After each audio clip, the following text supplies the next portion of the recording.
ভারতের রাজধানী নয়াদিল্লির লোকনায়ক হাসপাতালের বাইরের দৃশ্য এটি। পুলিশ আর সাংবাদিকদের জটলা ঠেলে আহত স্ত্রীকে নিয়ে এগিয়ে আসছেন হতভম্ব এক ব্যক্তি। কিছুক্ষণ আগে নিজের মাকে হারিয়েছেন তিনি। हाँ, उसी में वो दब गए। आराम से उनसे उनका मौत हो गया। किसकी मौत हो गई है? मेरी मम्मी थे।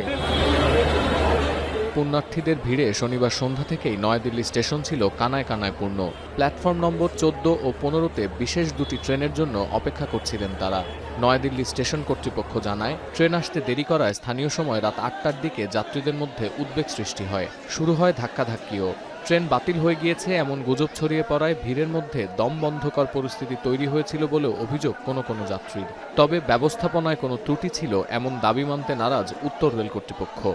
2 ट्रेन का डिले होना और कुछ एक्स्ट्रा क्राउड और पैसेंजर का फुटबॉल, उसके कारण ऐसी सिचुएशन हुई कि थोड़ी सी गैदरिंग ज़्यादा हो गई इन कम स्पेस में, तो उसमें कुछ लोग इंजर हुए।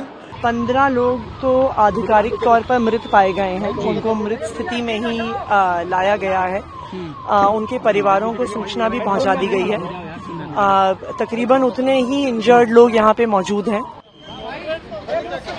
এর আগে নয়াদিল্লি এলএনজেপি হাসপাতালের প্রধান চিকিৎসক আনুষ্ঠানিকভাবে জানান, 3 শিশু ও 10 নারীসহ মোট 15 জন ঘটনাস্থলেই মারা গেছেন।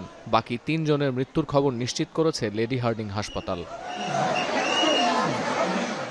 এই দুর্ঘটনার পরপরই এক্স বার্তায় শোক প্রকাশ করেছেন ভারতের প্রধানমন্ত্রী নরেন্দ্র মোদী। কেন্দ্র সরকার নিহতদের পরিবারের পাশে থাকবে বলে অঙ্গীকার করেন তিনি। শোক জানিয়েছেন রেলমন্ত্রী অশ্বিনী বৈষ্ণব।